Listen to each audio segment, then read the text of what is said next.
Hi everyone, in front of me I've got a Motorola Moto G77 and let me share with you how to clear credentials on this device.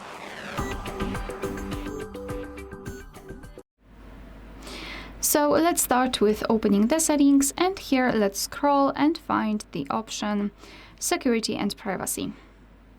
Then let's scroll down again and find More Security and Privacy, and here scroll down to find Encryption and Credentials.